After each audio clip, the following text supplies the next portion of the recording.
एक भयानक अंधेरी रात में मंदिर की सीढ़ियों पर मंदिर में लगी लाइट की रोशनी में मोहित नाम का साधारण 15 साल का लड़का पढ़ाई करता दिखा। ठंडी के दिन थे। वह ठंडी से कांप रहा था, लेकिन पढ़ाई में खोया हुआ था।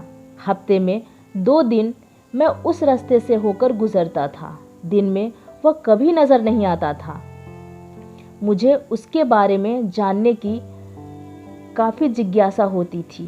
एक रात खाना खाकर मैं गाड़ी लेकर उसी रास्ते से गुजरने वाला था, तो सोचा जाते जाते उसके लिए कुछ पार्सल लेकर जाऊं। मैं पार्सल लेकर गाड़ी से उस मंदिर के पास पहुंचा। मोहित सीढ़ियों पर बैठकर हमेशा की तरह पढ़ाई कर रहा था। मैंने गाड़ी रोकी और उसके पास गया। जब उसने मेरी तरफ देखा तो वह मुस्कुरा दिया, जैसे वह मुझे पहले से जानता हो। मैंने उससे पूछा, बेटा तुम हमेशा यहाँ क्यों पढ़ते हो? मोहित ने जवाब दिया, सर मेरे घर में बिजली नहीं आती, मेरी माँ बीमार रहती है और तेल डालकर दिया जलाने लायक मेरी परिस्थिति नहीं है।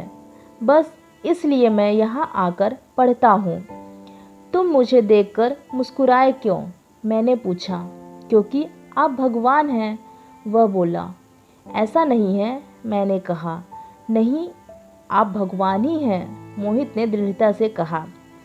चलो वो सब छोड़ो, मुझे बताओ क्या तुमने खाना खा लिया? क्योंकि मैं तुम्हारे लिए खाने का पार्सल लाया हूँ, मोहित ने उत्साह से कहा। देखा, इसलिए मैं आपको भगवान कह रहा था। आज मुझे बहुत भूख लगी है। सुबह से मैंने कुछ नहीं खाया, लेकिन मुझे इसकी ज़रा भी चिंता नहीं थी। मैं जानता था वो भगवान जिसने मुझे भूख दी है, वह मुझे भूखे पेट नहीं सुलाएगा। किसी न किसी रूप में आकर मुझे खाना देगा। और आप खाना लेकर आ गए। आप भगवान ही हो ना? मेरे पास कोई शब्द नहीं थे। अनजाने में ही मेरे हाथों से पुण्य का काम हो रहा था। हर दिन कर्जे में डूबे होने के कारण मैं ऊपर वाले को कोसता था। आज उसने मुझे ही भगवान की उपाधि देकर शर्मसार कर दिया था। आधा खाना खाकर मोहित ने आधा बचा लिया और मुझसे बोला, सर आप 5 मिनट यहीं ठहरिए, मैं यह खाना अपनी माँ को देकर आता हूँ। मंदिर से कुछ दूर एक पुराने घर की तरफ जाते हुए मैं उसे देखता रहा। कुछ मिनटों बाद वह वापस लौटा। उसने हाथों में मुट्ठी भर फूल थे। उसने वो मेरे पैरों में रख दिए और बोला, माँ ने कहा है जिस भगवान ने हमारा पेट भरा है उसके चरणों में थोड़े फूल तो चढ़ाने ही चाहिए। मेरी आंखें बंद हो गई और उनमें अपने आप आंसू निकल आए। आंखें खोलकर मैंने उसके पुराने घर की तरफ देखा। उस घर के सामने बड़े पत्थर में भी मुझे प्यारी सी मुस्कान दिखाई दे रही थी।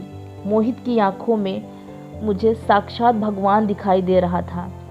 दोस्तों, कहते हैं कि भगवान सबकी मदद करते हैं, बस वह खुद सामने नहीं आते। किसी न किसी के ज़रिए हम तक वह मदद पहुंचा देते हैं। बस ज़रूरत है तो उन पर विश्वास करने की।